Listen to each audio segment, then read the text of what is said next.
Olá pessoal, espero que estejam todos bem. Hoje nós daremos continuidade à disciplina de Fundamentos de Cálculo no Processo com a aula 18.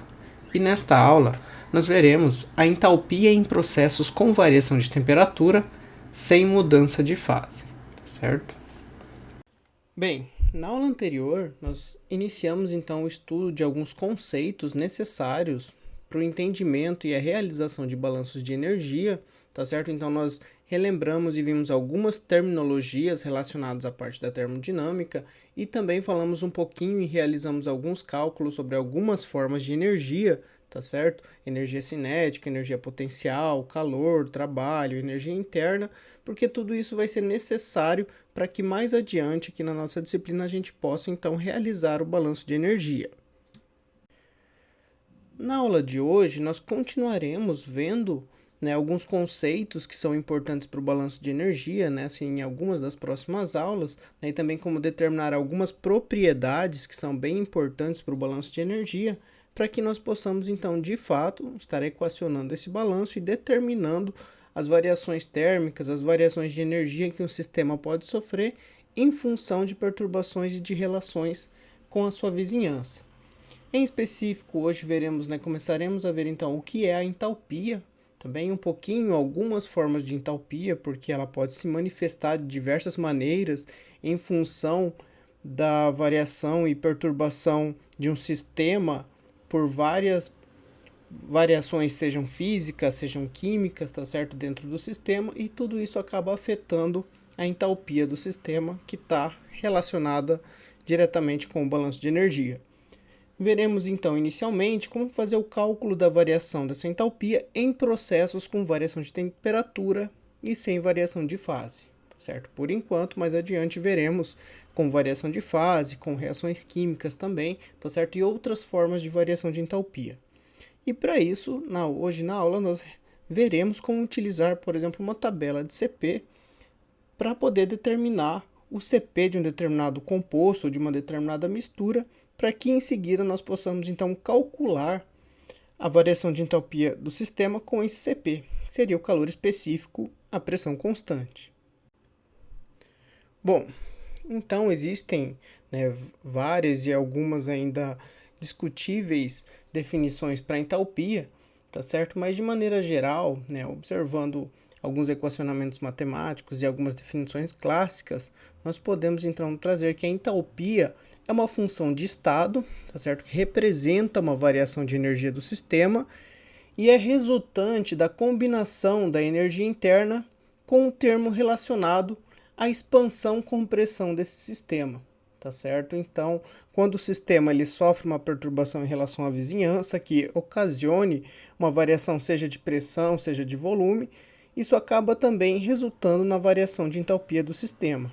Então, matematicamente, nós podemos relacionar a entalpia de um sistema, vamos chamar aqui com a variável H, com a energia interna do sistema, mais essa quantidade de variação relacionada à pressão e o volume, que pode se dar, por exemplo, por expansão ou compressão em um sistema fechado, tá certo? Onde há uma variação de entalpia do sistema pela própria variação de pressão ou volume desse sistema, ou também um sistema estacionário, um sistema aberto, quando entra ou sai massa desse sistema, simplesmente pela energia relacionada aí ao trabalho de escoamento do fluido entre a fronteira desse sistema, tá certo? Se a gente tem movimento, quantidades entrando e saindo, nós temos também entalpia relacionado a isso. Porém, quando nós temos velocidade constante, pressão constante, normalmente em alguns casos, se um sistema estacionário não há variação de pressão ou de volume entre a entrada e a saída, consequentemente, nesse sistema a variação de entalpia vai acabar se tornando a própria variação de energia interna, tá certo? Mas se nós temos variação de pressão ou de volume, podemos ter também a variação de entalpia relacionada a essa variação, ou seja, o trabalho, P vezes V, de escoamento entre a entrada e a saída do sistema. Podemos também escrever a entalpia na forma de uma quantidade energética específica, tá certo? Lembram da aula anterior que se nós dividirmos pela massa, nós podemos expressar uma variável de energia como uma variável específica, tá certo? Usando aqui o circunflexo para fazer essa denotação. Então, né, dividindo aqui ambos os lados, então, né, pela massa, nós podemos aqui escrever que a entalpia específica é igual à energia interna específica mais o produto de P vezes V, onde o volume também se torna o volume específico, ou seja, a quantidade de volume por quantidade de massa. Então, essa seria a entalpia, né, específica do sistema. Porém, nós estudamos processos de transformação, e esses processos de transformação implicam, né, em que um sistema ele saia de um estado 1 e chegue ou atinja um estado 2, tá certo? E como ele é, então, função de estado, assim como a variação de energia interna, a variação de entalpia, né, se eu fizer aqui o estado 2 menos o estado 1, eu posso escrever que essa variação de entalpia específica é, por exemplo, a variação de energia interna específica mais a variação do produto P vezes V. É onde, no caso, nós tenhamos, né, pressão ou volume constante, podemos não ter esse termo de variação produto vezes volume, e a variação de energia interna específica se torna a própria variação de energia interna. Tá bem? Mas quando temos uma variação resultante de uma variação de vazão entre a entrada e saída, ou uma variação de pressão, isso acaba também ocasionando na variação de entalpia desse sistema em estudo, desse processo, né, desse sistema de escoamento, né, em geral qualquer sistema que eu possa delimitar ao redor de uma etapa de um processo físico-químico.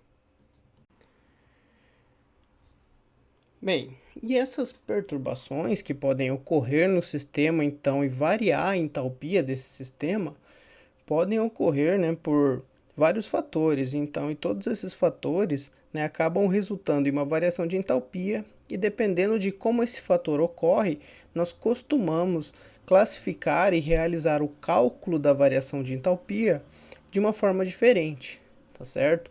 Por exemplo, em processos com variação de temperatura sem variação de fase, sem reação química, por exemplo, podemos determinar a variação de entalpia do sistema, né, como uma entalpia de aquecimento ou de resfriamento. Depende em que sentido, né, o gradiente térmico atua sobre esse sistema. Como uma variação de estado, tá certo? Por exemplo, de fase líquida para fase sólida, ou fase líquida para fase vapor, ou da fase vapor para fase líquida, temos a entalpia de variação de estado físico também, tá certo? Ou ainda, em sistemas com reação química, temos a entalpia de reação, tá certo? Comumente chamada em outras referências, em algumas literaturas, como calor de reação, tá certo? Mas aqui, para nós, engenheiros químicos, e para os nossos balanços de energia, nós utilizamos a nomenclatura de entalpia de reação.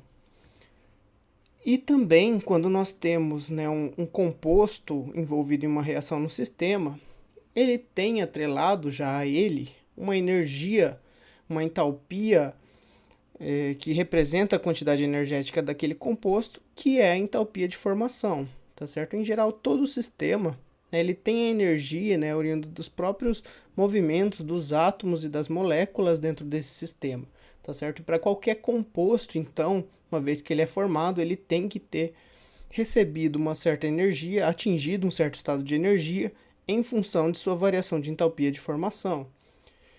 E quando essa variação de entalpia de formação ocorre em uma temperatura de referência, que nós adotamos normalmente a 25 graus Celsius, nós chamamos essa entalpia de formação de entalpia padrão de formação.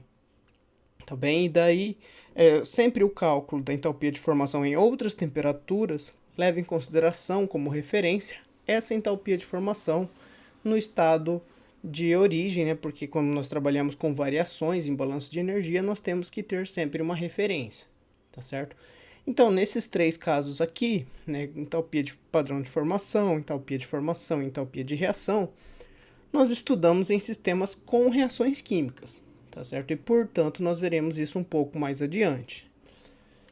E a variação de entalpia por simples aquecimento, resfriamento ou variação de estado físico, ela pode ocorrer em muitos sistemas sem reações químicas, tá certo? Então, inicialmente, nós veremos e estudaremos, né, como determinar e realizar o cálculo pro balanço de energia em sistemas sejam abertos, fechados, estacionários, não estacionários, com os cálculos de entalpia para os casos sem reação química, de aquecimento, resfriamento ou com variação de estado físico. Hoje, nessa aula, nós veremos a variação de entalpia para mudanças de temperatura sem variação de fase, tá certo? Então, nesse caso, nós estaremos lidando com a entalpia associada ao aquecimento ou resfriamento do sistema, tá bem? Bom, só para a gente relembrar e entender um pouquinho, eu trouxe aqui, por exemplo, né, um diagrama de transição de fase que mostra que a variação de entalpia de um sistema, seja ele um composto puro, seja ele um composto, né, uma mistura, essa variação de entalpia em relação à temperatura tende a ocorrer fazendo que a variação de entalpia desse sistema varie com a variação de temperatura, no sentido de que quanto maior a temperatura, maior essa variação de entalpia em relação ao estado de referência. E quando nós não estamos, né, tendo transição de fase, essa variação de entalpia, né, é a variação de entalpia de aquecimento e resfriamento que se dá nessas regiões, né, que formam aqui leves rampas e leves aumentos de variação de entalpia. E quando ela ocorre na transição de fase, ela ocorre como se fosse esse salto, né, essa energia que a fase precisa receber para passar de uma fase para outra, tá certo? Por exemplo, na passagem da fase sólida para a fase líquida, chamamos, né, de variação de entalpia de fusão. E de líquido para vapor, variação de entalpia de vaporização, tá certo? De líquido para gás. E nesses casos, essa variação de entalpia, o sistema, pelo menos para componentes puros, tá certo? Ela ocorre a temperatura constante, tá certo? Então, nós não conseguimos determinar variação de entalpia na variação de fase em função de uma diferença de temperatura. Então, aqui a gente já percebe que são diferentes as formas que calculamos entalpia quando um sistema tem e quando ele não tem variação de fase. Porque quando ele não tem variação de fase, isso vai ser função da variação de temperatura. Porém, quando não temos variação de fase, isso aqui vai ser determinado de outra forma, como nós veremos na aula seguinte, tá bem? Certo. Bom, a entalpia, né, a variação de entalpia, sendo uma forma, então, de quantificar e relacionar a variação de energia interna de um sistema, também, tá certo? Essa variação de entalpia, né, uma variação de estado, seja aqui um estado inicial e um estado final numa mesma fase, tá certo? Cuidado para não confundir variação de estado de condição para variação de estado físico, tá certo? Aqui a gente está falando variação de estado de condição no mesmo estado físico. Então, nós temos um gradiente, uma diferença de temperatura que resulta nessa variação de entalpia, como nós vimos ali no gráfico anterior. Então, em um sistema a pressão constante, tá certo? Um sistema onde, né, ele pode ter até variação de volume, variação de temperatura, ser afetado de outras formas, mas num sistema a pressão constante, essa variação de entalpia, matematicamente, ela pode ser expressa pela integral de T1 até T2 de uma variável, uma propriedade que chamamos de Cp dt, onde Cp aqui representa o calor específico à pressão constante, tá certo? Até então a gente está acostumado a trabalhar com calor específico, calor de fusão, calor de liquefação, né, capacidade calorífica, tudo de forma bastante genérica, mas a partir daqui nós veremos que nós precisamos especificar também que condição a variação de estado do sistema ocorre. E quando a pressão é constante, nós podemos calcular a variação de entalpia por essa expressão. Temos também variação de entalpia a volume constante, temos outras formas, mas isso vocês verão e entenderão mais adiante lá na disciplina de termodinâmica do curso. Também hoje, e aqui na nossa disciplina de fundamentos de cálculo no processo, nós trabalharemos e utilizaremos apenas a variação de entalpia em uma variação de temperatura, sem mudança de fase, como função de uma capacidade calorífica a pressão constante. Então, calor específico a pressão constante, tá certo? Aquele mesmo calor específico que nós utilizamos para calcular o calor de aquecimento, resfriamento, mudança de fase, que muitas pessoas que para a água, por exemplo, nós consideramos como 1 caloria grau Celsius, né, por grama grau Celsius, ou 4,18 joules por grama grau Celsius para a água, tá certo? Mas aqui nós vamos ver para vários outros compostos, outras substâncias, ou ainda misturas, e qual a relação disso, por exemplo, com, né, um processo químico né, no qual ocorre ou não uma reação e onde nós temos uma variação de temperatura influenciando diretamente para que esse processo ocorra de acordo com as interações físico-químicas do próprio sistema. Bom, então o calor específico, né, que nesse caso para a gente vai ser um calor específico a pressão constante, ele é uma propriedade que mensura a quantidade de calor necessária para que cada grama ou cada mol, aí depende da referência, o que nós queremos tratar, né, como um referencial a essa variação de energia ocasionar numa elevação ou diminuição de energia do sistema, que uma substância sofra, né, uma variação de temperatura correspondente a 1 grau Celsius, tá certo? Ou seja, a quantidade de energia para que cada grama ou cada mol do sistema eleve sua energia em 1 grau Celsius ou diminua se a gente estiver removendo a energia do sistema, tá certo? Então, por isso a unidade joule ou caloria por grama grau Celsius ou joule caloria por mol grau Celsius, tá certo? No caso aqui é utilizando então a temperatura grau Celsius como referência, mas poderia ser também calorias por grama Kelvin, né? E assim por diante.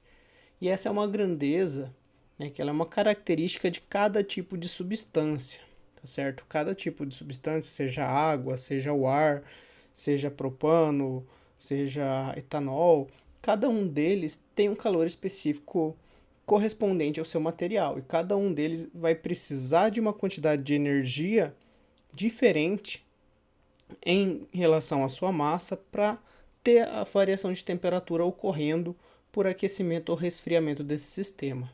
Também isso indica o comportamento do material quando exposto a uma fonte de calor, que é justamente essa fonte de calor que vai gerar o gradiente de temperatura que vai gerar o aquecimento ou resfriamento desses compostos, né, que estão no sistema e que a gente está avaliando, no caso, a variação de entalpia. Bem, vamos lá, então um exemplo simples, tá, e breve aqui, só para a gente entender mais ou menos a relação do calor específico com a entalpia, tá certo? No nosso caso, lembrando sempre o calor específico a pressão constante, tá bem? Calcule a variação de entalpia de 10 kmols de ar em um processo de resfriamento a pressão constante, tá certo? De 60 graus Celsius até 30 graus Celsius. Então, no processo de resfriamento, temos a variação de temperatura e conhecemos aqui no caso o CP do ar, tá certo? Que é o composto para o qual a gente quer avaliar a variação de entalpia, né? Um processo que ocasiona resfriamento de ar. Qual é a variação de entalpia que o ar sofre nesse processo de resfriamento? Né? Considerando que essa variação de entalpia ocorre apenas por conta do resfriamento do sistema. Temos aqui como dados do problema o CP do ar, que vale 2,9 vezes 10 a quarta joule por kmol grau Celsius. E ele é constante, tá certo? Isso é importante porque, como nós veremos mais adiante, o CP ele pode não ser constante, tá? Ele pode ser função da própria temperatura, também. Porém, para pequenos intervalos de temperatura, como aqui 30 graus Celsius, para o ar pode ser considerado um pequeno intervalo de temperatura, nós podemos assumir um CP médio nesse intervalo constante para o cálculo da variação de entalpia nesse valor. Mais adiante nós veremos casos com CP variando com a temperatura também. Certo. Aqui então, lá do cálculo de variação de entalpia, como integral, né, de temperatura inicial até a temperatura final, CP/dt, nesse caso nós temos temperatura CP constante, tá certo? Podemos tirar o CP da integral. Então, basicamente, temos integral, né, de TI até TF de dt, que vai ser igual a CP vezes o ΔT, tá certo? Ou seja, a diferença de temperatura entre a condição final e a condição inicial do ar nesse caso. E substituindo aqui os valores, né, o valor do CP e o valor da temperatura inicial e final, temos uma variação de entalpia específica de menos 8,7 vezes 10 a quinta joule por kmol, tá certo? Aqui eu coloquei mol, mas na verdade é kmol. Né? Se vocês verem aqui atrás, o nosso CP está dado em joules por kmol. Então confiram aí, depois eu vou lembrar de arrumar aqui. Bem, mas nós queremos a variação de entalpia dos 10 kmols, né? E não de apenas um, né? Não queremos a variação de entalpia específica do sistema, nós queremos a variação de entalpia, né? Então basta a gente multiplicar pelo número de mols, né? Nesse caso a entalpia é uma entalpia específica molar, né? Porque é por quantidade de mols. Se ela fosse por quantidade de massa nós chamaríamos de entalpia específica mássica, tá certo? Essa é a diferença, mas nós representamos aqui da mesma forma. Nós multiplicamos a variação de entalpia específica molar pela quantidade de mols e obtemos então a variação de entalpia do sistema. E ela equivale a menos 8,7 vezes 10 a sexta joules. Tá bem? Isso então mostra para a gente que, como a variação de entalpia é negativa, que o sistema perde energia. E é o que acontece, porque o ar resfria. Ele está saindo de 60 graus para 30 graus Celsius. Bem, no entanto, nem sempre, né, isso ocorre e nós podemos assumir a condição de CP constante, tá certo? Porque, então, como comprovado, né, fisicamente, o CP ele é função da temperatura, tá certo? Dependendo da temperatura que a substância está, ou de que variação de temperatura ela ocorre, eu não posso calcular a variação de entalpia assumindo um CP constante. E para isso nós temos que utilizar o CP como função da temperatura, também para que nós possamos integrar ele aqui dentro na integral que faz o cálculo da variação de entalpia. Porém, em certos casos, para análise em curtos intervalos de temperatura, e daí isso é bem relativo para cada composto e de acordo com o comportamento do CP de cada um valor médio pode ser determinado e aplicado, tá certo? Então, quando eu estou tratando de um composto, de uma substância apenas, eu posso utilizar um CP médio, tá certo? E posso calcular que no intervalo de T1 até T2, eu posso integrar esse CP como função da temperatura que eu conheço e dividir por essa variação de temperatura e usar esse valor de CP médio para cálculos de variação de entalpia, considerando esse CP constante nesse intervalo de temperatura que eu fiz o cálculo desse CP médio, tá certo? Então essa é uma hipótese válida quando nós temos um componente puro e quando nós estamos trabalhando em intervalos curtos de temperatura. Também, por exemplo, a capacidade calorífica da água, a pressão constante, que a gente conhece, ele é um CP médio que a gente adota para curtos intervalos de temperatura. Para grandes intervalos de temperatura, por exemplo, não pode ser exatamente válido para o cálculo de variação de entalpia assumir esse valor como constante, porque ele pode realmente variar com a temperatura. Ou ainda, quando nós não trabalhamos com um composto puro, quando nós trabalhamos com uma mistura, e nós conhecemos seja o CP médio individual, seja o CP médio como o CP variando com a temperatura de todos os compostos, nós podemos, nesse caso, calcular um CP para mistura como uma média ponderada dos CPs individuais de cada componente dessa mistura, tá certo? Quando a gente conhece a composição, tá certo? Então a gente faz uma média ponderada em função da composição. Da mesma forma, por exemplo, lá para o cálculo da massa molar média, né, do ar, que é calculado como uma média ponderada de sua composição em relação ao nitrogênio e ao oxigênio. Porém, aqui para todos os compostos que compõem essa mistura para a qual a gente quer avaliar o CP. E de onde nós obtemos, né, um valor de CP, por exemplo, como função da temperatura? Uma das formas, uma das maneiras, né, é recorrer a tabelas de CP, a tabelas da literatura, né, tabelas clássicas, que trazem como o CP dos compostos podem ser escritos, né, especificados em função da temperatura, e a partir de lá tirar a informação necessária para o cálculo de entalpia, de variação de entalpia daquele composto. Bem, para a gente ver aqui, por exemplo, eu deixei à disposição de vocês no Moodle e nós vamos utilizar como tabela de CP para os nossos cálculos aqui na disciplina, a tabela do apêndice, então G1, do Himmelblau, tá certo? Nossa principal referência do livro-texto, onde ele traz, então, como calcular, né, e como escrever o CP em função da temperatura para uma série de compostos. Tá bem? Aqui nós temos os compostos, vejam, né, acetona, água, ar, amônia, enxofre, dióxido de carbono, oxigênio, nitrogênio, tá certo? Então nós temos aqui, nós buscamos qual composto a gente quer o CP, aqui a forma molecular, aqui a massa molar, caso nós queiramos fazer alguma conversão do CP desse composto, tá certo? Porque normalmente ele vai ser dado em Joule por grama-mol Kelvin ou Joule por grama-mol grau Celsius, tá certo? E daí vai estar especificando aqui na tabela qual é a unidade considerada para aquele composto, também. Então, geralmente vai ser para o cálculo de entalpia específica molar, tá certo? Joule por mol, tá certo? Ou grama-mol aqui, pra gente, né, significa a mesma coisa. E aqui nós temos também na tabela indicado o estado do composto a que a gente vai estar se referindo para fazer esse cálculo, ou seja, o estado gasoso ou o estado líquido, né? Por exemplo, se nós quisermos calcular uma variação de entalpia para água, seja ela água líquida ou seja ela água gasosa, né, na forma de vapor, nós precisamos recorrer a diferentes valores para o cálculo da variação de entalpia em função do seu CP, porque o CP do gás é diferente do CP do líquido, tá certo? E essa é outra questão que vai ser aprofundada, né, mais adiante em outras disciplinas do curso. E aí nós precisamos também ver, né, conhecida a fase, né, o estado físico em que o componente está no nosso sistema, aqui a tabela traz para a gente se a forma de escrever o CP desse componente vai ser dado na forma 1 ou na forma 2, tá certo? Vejam que nós temos aqui alguns compostos na forma 2, outros na forma 1, e que a nossa equação de referência, né, a nossa fórmula de recorrência para o CP, ela pode ser diferente se for a fórmula 1 ou se for a fórmula 2.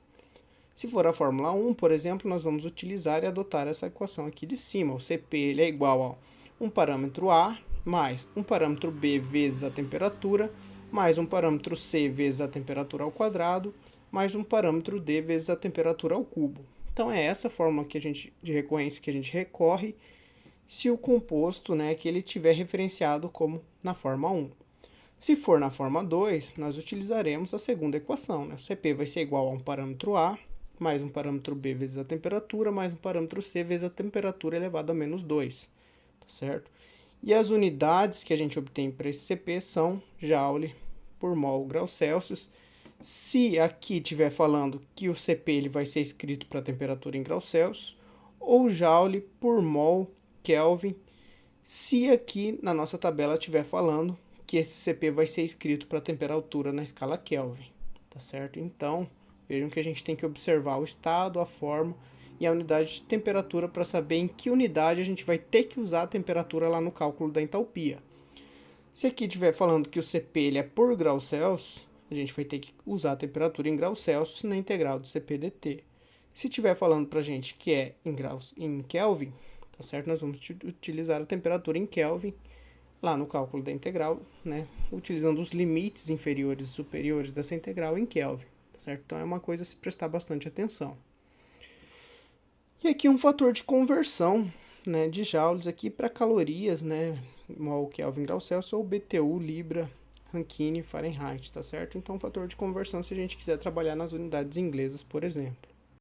Aí, né, o que a gente precisa reparar também, prestar atenção, é a faixa de temperatura em que essa expressão de CP é válida, tá certo? Então aqui a gente tem delimitado, né, qual é a faixa de temperatura que a gente pode trabalhar no processo para utilizar esse CP como função da temperatura para esse composto, tá certo? Por exemplo, para a água, aqui na água líquida, né, nós temos que trabalhar em Kelvin, e esse CP é válido de 273 a 373 Kelvin, tá certo? Ou seja, de 0 a 100 graus Celsius, e que realmente é a condição em que a água está líquida, a 1 atm, tá certo? Então nós só podemos utilizar, por exemplo, aqui para processos a pressão constante e nessa pressão a 1 atm, tá certo? Já na água a vapor nós podemos utilizar aqui de 0 a 1500 graus Celsius, tá certo? Então, né, claro que a 0 ela só vai estar na fase gasosa se não for a 1 atm, né? Na verdade nem tem aqui algumas condições que a gente pode ainda estaria trabalhando na prática, mas como a fase é gasosa, né, se nós tivermos, mesmo não pressão, a pressão na transformação tem que ser constante, mas se ela for em um valor diferente de um atm, essa expressão para o CP ainda pode ser usada, também até 1500 graus Celsius, por exemplo. E aqui, né, ao centro da tabela nós temos os parâmetros, né, A, B, C e D, que nós vamos utilizar para a expressão de CP.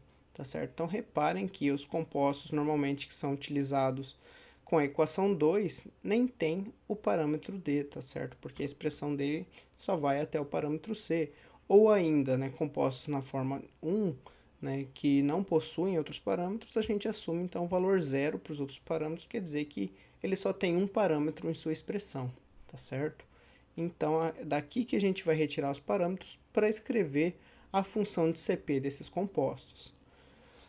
Outra coisa importante que a gente tem que se atentar, né, e que caso a gente esqueça disso, a gente vai acabar errando em vários balanços de energia, em vários cálculos de variação de entalpia, é que os parâmetros B, C e D, eles são valores muito pequenos normalmente, então eles são representados aqui, né, de forma a aumentar a sua ordem de grandeza, tá bem? E, por exemplo, o parâmetro B, ele está aqui apresentado já multiplicado por 100, então seu valor real é o valor que está aqui dividido por 100, ou seja, o valor que está aqui vezes 10 a menos 2.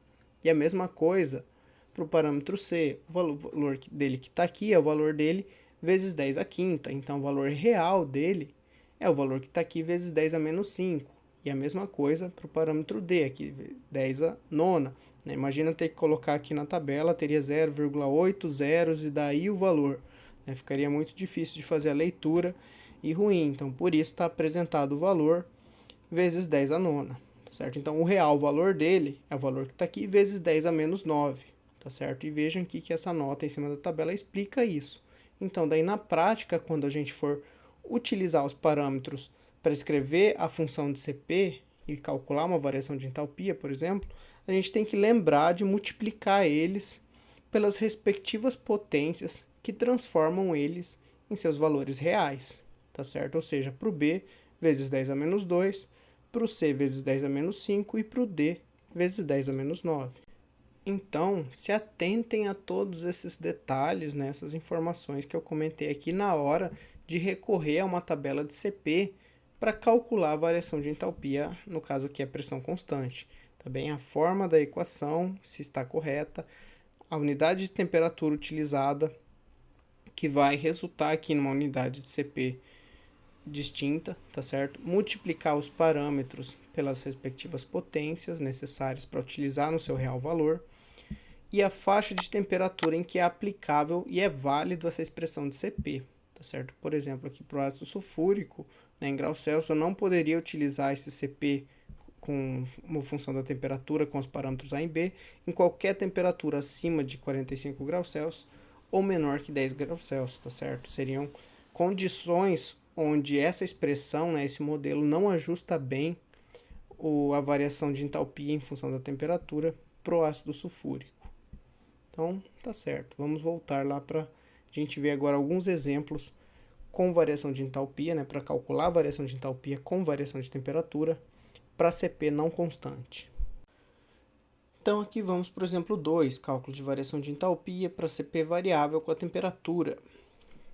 A equação de calor específico para o gás CO2, né, o dióxido de carbono, na faixa de temperatura de 0 a 1000 graus Celsius, é expresso por, e temos aqui o CP como função de temperatura, tá certo? Então vejam que ele tem os seus parâmetros aqui associados, que o problema já dá, mas que eu poderia obter da tabela de CP. Eu poderia vir aqui para o CO2 e verificar os parâmetros de A, B e C, e vocês vão ver que são os mesmos parâmetros que eu trouxe aqui então para o nosso problema. Tá certo? Mas aqui, quando o problema já fornece, aqui é para a gente focar no cálculo da variação de entalpia. Com o CP expresso em Joule por mol em graus Celsius e a temperatura em Celsius. Determine a variação de entalpia específica do CO2 ao sofrer um aquecimento de 25 a 250 graus Celsius. Tá certo? Então, nesse intervalo de temperatura, se a gente olhar lá para a nossa tabela de CP, né, vocês vão ver então que esse CP para o CO2, né, para o dióxido de carbono, ele é válido de 0 a 1500 graus Celsius. Então está no intervalo em que a gente pode utilizar esse CP, sem problema, tá certo? Então, a partir dele e da variação de temperatura, vamos calcular a variação de entalpia específica, ou seja, né, por quantidade de mols nesse caso, já que o nosso CP é dado em joules por mol, graus Celsius. Se nós tivéssemos, né, a quantidade de massa ou de mols de CO2, nós poderíamos calcular a variação de entalpia total do CO2 no sistema, e não apenas a específica. Mas como eles não nos dá também a quantidade de mols ou de massa de CO2 no sistema, realmente só temos condição de determinar a variação de entalpia específica. Certo. Variação de entalpia específica, né, relembrando aqui sempre, integral, né, de T inicial até T final, de Cp dt. E nesse caso, o nosso Cp é uma função de temperatura com uma expressão dessa forma, que é a forma 1 que nós vimos lá na tabela de Cp, certo? Então eu vou fazer aqui, eu vou resolver em forma algébrica, tá certo? E depois a gente substitui os valores, né, para vocês verem como nós calcularíamos, por exemplo, a variação de entalpia nesse intervalo, que ele já é um intervalo de temperatura maior, né, de 25 até 250 graus Celsius. Então, integrando essa expressão, né, uma integral aqui de uma expressão polinomial. Então, né, de maneira, né, trivial aqui para a gente, a variação de entalpia específica vai ficar A vezes T mais B sobre 2 vezes T ao quadrado, que é a integral aqui de BT, mais C sobre 3 vezes T ao cubo, que é a integral do CT ao quadrado, mais D sobre 4 vezes T a 4, tá certo? Que é a integral de D vezes T ao cubo, definido no intervalo, né, de TI até TF.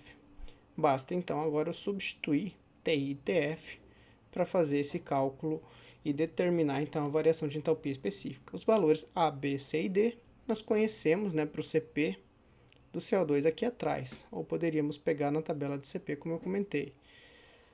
E a temperatura conhecemos, tá certo? A temperatura inicial, final. Substituindo os valores, então a gente vai obter aqui essa expressão. E basta a gente resolver o cálculo, né, fazer tudo aqui, né, certinho. Se eu fizer aqui tudo certo, temos uma variação de entalpia específica de 9.288,32 joules por mol. Ou seja, cada mol de CO2 do sistema que eu quero aquecer de 25 a 250 graus Celsius vai precisar dessa quantidade de energia para ter a sua temperatura elevada de 25 a 250, tá certo? Então vejam aqui que isso representa, né, a variação, a quantidade de energia por quantidade de matéria, nesse caso, do CO2 no sistema. Tá bem? Um certo cuidado aqui também na hora de substituir as expressões, tá certo? Não é, muita gente costuma às vezes errar, substituir a temperatura aqui na hora de fazer o cálculo da integral, né, substituindo aqui o intervalo definido, colocar, por exemplo, 250 menos 25 elevado ao quadrado aqui fora, tá certo? Não, né, estaria errado, né? Aqui é a nossa expressão no ponto final menos no ponto inicial. Então, cada termo fica elevado ao quadrado, a sua respectiva potência na solução, por exemplo, do cálculo de uma integral desse tipo. Bom, e isso para uma substância pura, tá certo? Agora nós veremos como fazer o cálculo da variação de entalpia para uma mistura, por exemplo, né, no caso aqui de composição conhecida. Bem, um estudo de viabilidade econômica indica que resíduos sólidos municipais podem ser queimados de forma a gerar um gás com a seguinte composição. Né? Temos aqui 9,2% de CO2, 1,5% de CO, 7,3% de oxigênio e 82% de nitrogênio. Então, esse é o gás resultante da queima, né, desse material, desses resíduos sólidos. Qual é a variação de entalpia por mol desse gás, tá certo? Ou seja, já que a variação de entalpia por mol já quer dizer que é a variação de entalpia específica. Então, no final, não vou precisar multiplicar pela massa ou pelo número de mols total dessa mistura resultante da queima. Entre a base e o topo da chaminé de queima, sabendo-se que a temperatura no fundo da chaminé atinge 288 graus Celsius e no topo é de 93 graus Celsius, ou seja, os gases, né, estão saindo do fundo e indo em direção ao topo para serem liberados, né, descartados na atmosfera. Então, essa é a temperatura inicial e essa é a temperatura final. Despreze efeitos associados à mistura dos componentes gasosos. Então, o que isso quer dizer? Quer dizer que existem sistemas, e daí a gente estuda isso mais a fundo e entende isso em termodinâmica mais adiante, onde nós não podemos tratar uma mistura, né, utilizando uma regra de mistura que é a média ponderada que a gente faz para o CP, tá certo? Porque o CP da mistura não vai se comportar como uma média ponderada do CP individual dos componentes dessa mistura, tá certo? E isso na prática é verificado e é comprovado, né? Então são sistemas não ideais. Quando a gente fala para desprezar esses efeitos associados à mistura, é considerar o sistema ideal nesse sentido de que o CP da mistura é uma média ponderada, pode ser determinado a partir de uma regra de mistura do CP individual dos compostos dessa mistura, tá bem? Então, nesse caso aqui, a gente não precisa se preocupar com o efeito que a mistura vai ter em função dos compostos que estão em sua composição. E nesse problema, é um exemplo do Riemann-Blau, mas eu realizei algumas adaptações para unidades do SI para ficar mais fácil da gente trabalhar recorrendo aos dados da tabela de CP. Bem, aqui então basicamente alguns direcionamentos para a gente calcular, né, e resolver, por exemplo, o problema, né, encontrar a solução, que seria essa variação de entalpia da mistura. Primeiro, vamos encontrar a função de capacidade calorífica, né, de CP dos gases com a temperatura em uma tabela de CP, tá certo? Então vamos olhar aqui os componentes da mistura, são CO2, CO, né, O2 e N2. Então vamos lá na tabela de CPs e recorrer ao CP de cada um deles e escrever a função de temperatura do CP desses compostos. Encontrar o CP médio da mistura, tá certo? Então, desprezando os efeitos associados à mistura, nós podemos calcular esse CP médio como uma média ponderada, tá certo? Já que a gente conhece a composição, basta multiplicar cada CP pela composição, né, na forma de fração, e daí então somar para obter o CP da mistura. E determinar a variação da entalpia integrando no intervalo de temperatura necessário, né, que é a temperatura, né, a diferença de temperatura entre o fundo e o topo dessa chaminé, certo? Então aí nós utilizamos a expressão de variação de entalpia de CP/dt, como a gente viu. Bom, então lá da tabela de CP, vocês podem conferir, confirmar depois para praticarem um pouco como retirar os dados da tabela de CP e escrever o CP de cada composto. No caso aqui CO2, CO, O2 e N2. Então puxei, né, e coloquei, lembrando de multiplicar pelos valores, né, de conversão para o valor real do parâmetro, tá certo? Aqui 10 a menos 2, 10 a menos 5 para o C e 10 a menos 9 para o D. Agora eu multiplico pela composição e como é para quantidade específica, né, por mol, né, a média ponderada vai representar a soma dos calores específicos multiplicados pelas frações de cada um dos compostos. E dessa maneira eu vou obter então o CP da mistura. E é esse CP então que eu posso utilizar para o cálculo da variação de entalpia específica desse gás de queima que sai pela chaminé.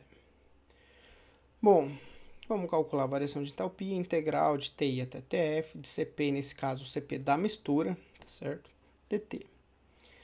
Bom, eu poderia optar por não trabalhar com a média ponderada, tá? Eu poderia trabalhar com a soma das variações de entalpia de cada composto, tá certo? Utilizando o CP de cada composto, mas lá na frente, ao multiplicar pela composição e somar a variação de entalpia de cada um deles, vocês vão ver que nesse caso, né, daria na mesma. Então, acho que é mais simples e fica mais fácil aqui no cálculo da variação de entalpia trabalhar com o CP da mistura. Bom, integrando uma expressão A mais BT mais CT ao quadrado mais DT ao cubo, que é a mesma que a gente viu no problema no exemplo anterior, nós obteremos então, né, a variação de entalpia igual, né, AT mais B sobre 2T ao quadrado mais C sobre 3T ao cubo mais D sobre 4T à quarta. Definido no intervalo TI até F, onde o meu TI é 288 graus Celsius e o meu TF é 93 graus Celsius. Substituindo os valores ali de A, B e C que nós vimos ali atrás e resolvendo nesse intervalo definido para nossa integral, e no caso aqui eu fiz o cálculo no Excel, tá certo? Temos então uma variação de entalpia dos gases de menos 6.038,77 joules por mol, tá certo? Já que o CP estava dado em joules por mol graus Celsius. Bem, também relevante, né, e significante o valor negativo da variação de entalpia, vendo que os gases estão resfriando ao longo da chaminé, tá certo? Ou seja, né, considerando aqui um sistema onde não há variação de energia por conta de trabalho ou de energia cinética, por exemplo, Os gases, né, ao saírem do fundo e atingirem o topo da chaminé, eles estão perdendo uma quantidade energética equivalente a 6.038,77 joules por mol, né, por conta mesmo de que a temperatura é menor no topo da chaminé. E para onde está indo essa energia? No nosso caso aqui, ela pode estar provavelmente, né, sendo convertido, né, em energia para vizinhança de duas maneiras, de duas formas. Seja por energia térmica, né, por calor, que é trocado com a atmosfera ao redor da chaminé, tá certo? Seja ali o calor, no caso, por convecção, já que a gente tem, né, o movimento dos gases dentro da chaminé, e também energia potencial, tá certo? Se essa chaminé for muito alta, a variação de energia potencial pode ser significativa e pode também, parte então, está sendo convertido em energia potencial para elevar os gases, né, de um ponto mais baixo a um ponto mais alto, certo? Mas isso a gente vai entender e ver um pouco melhor lá na parte do balanço de energia de fato, quando a gente já conhecer várias propriedades e várias formas de energia que ocorrem em um processo físico-químico. Bom, como atividade da aula 18, então, eu vou deixar que vocês resolvam os exemplos da aula, tá certo? No caso do exemplo 1, adotar como base de cálculo para o número de mols os 3 últimos dígitos do RA de cada um de vocês, tá? Como vocês já estão acostumados. No exemplo 2, adotar como base de cálculo para os mols de CO2 os 3 últimos dígitos do RA. E no exemplo 3, adotar como base de cálculo para os mols da mistura um valor equivalente aos 3 últimos dígitos do RA. Beleza, pessoal? Bom, aqui as principais referências da nossa aula e da disciplina. Obrigado pela atenção de vocês e até a próxima aula.